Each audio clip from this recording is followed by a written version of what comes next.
Well, the president has been tough on the smuggling and illicit businesses in Uganda and different revenue leaks, but it appears that it's now the real story of everyday products, some of which are on the market without electronic stamps.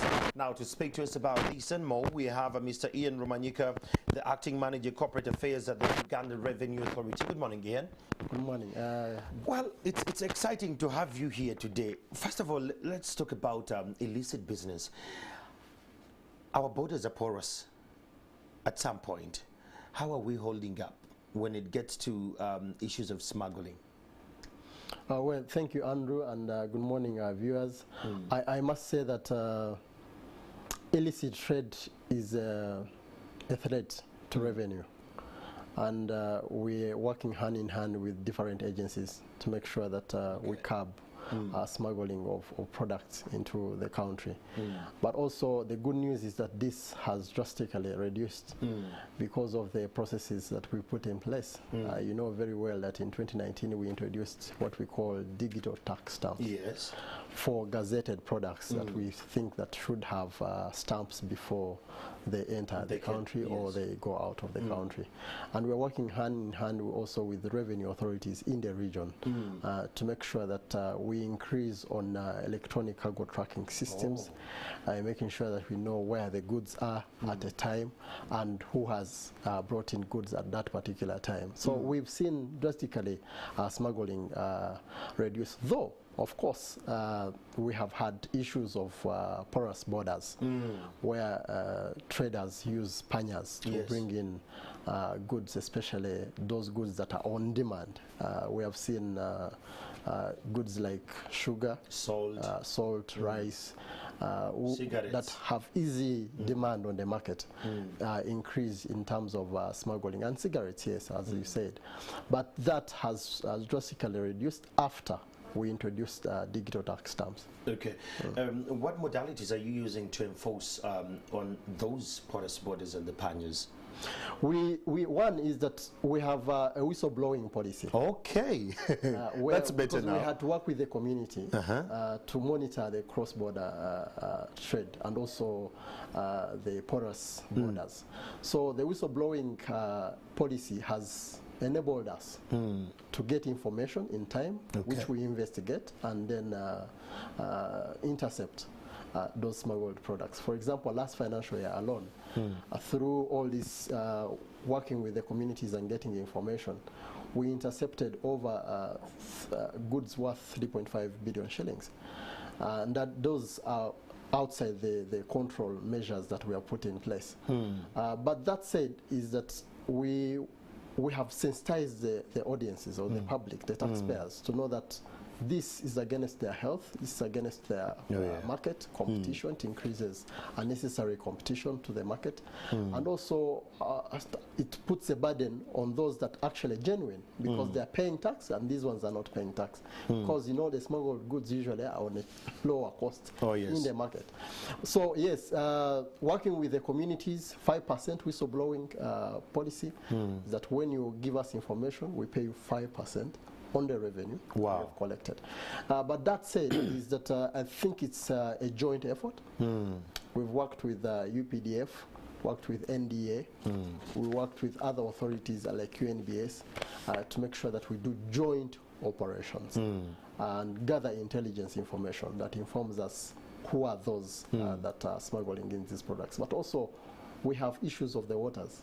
That's the thing. So we've deployed on the waters. We've deployed on Lake Albert, we've deployed on Lake Victoria to make sure that we do Lake night Albert surveillance. Is very, I think that's a hot spot. Hot spot, yeah. So we do night surveillance. We've been, government has very good to us to give us budget, make sure that we have surveillance bots.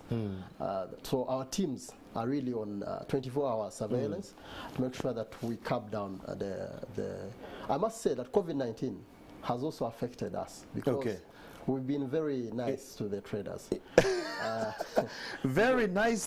That's a conversation of another day. We'll talk about Ian. But when we look at all this going around, Just the other day, the Minister of Health came out and said that the illicit tobacco on the market now, the blame should go to URA for not controlling the inflow, then Uganda National Bureau of Standards not to follow up and enforcing that it's not in the shelves and all that. Is this the case?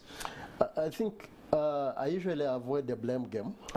But also, as government, I wouldn't want to come here and start blaming another government agency, because it's a joint effort. And once we tackle the demand, because the demand is the young people who are currently probably consuming illicit tobacco. So Ministry of Health would be unfair to us to have a blame game on URA, because it's a joint effort. What we need to do is to work with Ministry of Health and sensitize the young people, stop consuming illicit tobacco. Drugs. We've seen, for example, as I speak, we have 20 tons of chewing tobacco. Wow. That we're going to destroy, and in partnership with Ministry of Health, that we have intercepted on the market. We have, last financial year, we intercepted shisha and other products worth 2.5 products. That's outside the cigarettes. Shisha, do you know the shisha thing that they smoke?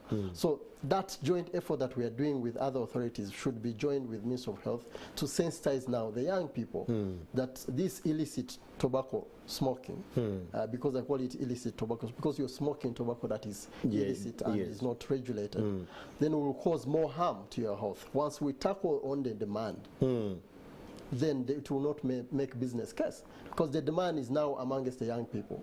So I'm sure that when I import in or I smuggle in, you're going to make tobacco, money. I'm going to make money. So why don't we now work hand in hand with Ministry of Health to, first of all, sensitize the young people, but also make sure that we intercept. You know, the control measures of tobacco is that when you manufacture tobacco pack, there are certain measures or certain pictures that you need to put. So we have had traders that are not, or manufacturers that are not following complying those regulations. And it's with the interest of Ministry of Health and URA and other partners to go in and intercept and enforce on them, because they are not following the tobacco regulations. Then that brings me to the other question. If we realize that there is a lot of illicit products coming through the country, what are some of the pushing factors? Is the taxation so heavy on them that they have to use other crooked ways to get it here? Then that said, what is the margin of error of you working with the communities for the whistleblowers? The 5%, I love it. It's very interesting. But with the officers, when it gets to corruption within the entity, how are you dealing with that as well? Yeah, first is that let me start with dealing with the corruption. I think we have drawn a mark at URA. Well done. We completely wholesomely into it in fighting open source approach, and we making sure that we clean the institution. Where it was is where it's not where it is now, but also it's not where we want it to be.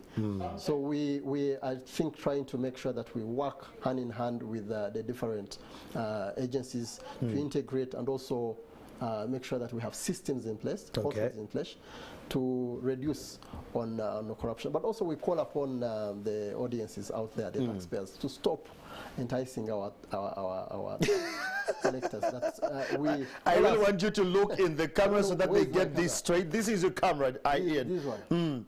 All our services are free. And we are saying that do not bribe a tax collector. If any tax collector asks you for a bribe, please report that person to the authorities. It's the first time that Uganda Revenue Authority has put together a department in charge of fighting corruption. A department, fully fledged. Its role every day, in the morning, they come in to see who is not following the regulations within the institution. So I believe, and I'm optimistic, that the vice of corruption in URA, give it a few years, it will be over. Wow. There you have it. That is Ian Romanyika. If you want to know more, just log on to www.ura.co.ug and get to know more information. You and I have a duty to fight against illicit and smuggling in this country, because when we get the funds that are actually enough, we'll give government enough money, and then service delivery delivery will actually reach at our doorstep. I'll take a break for now, and Stephen Mbide will be joining me from Bati Valley. I understand he's talking to teachers, and we'll have that conversation in a bit. Good morning.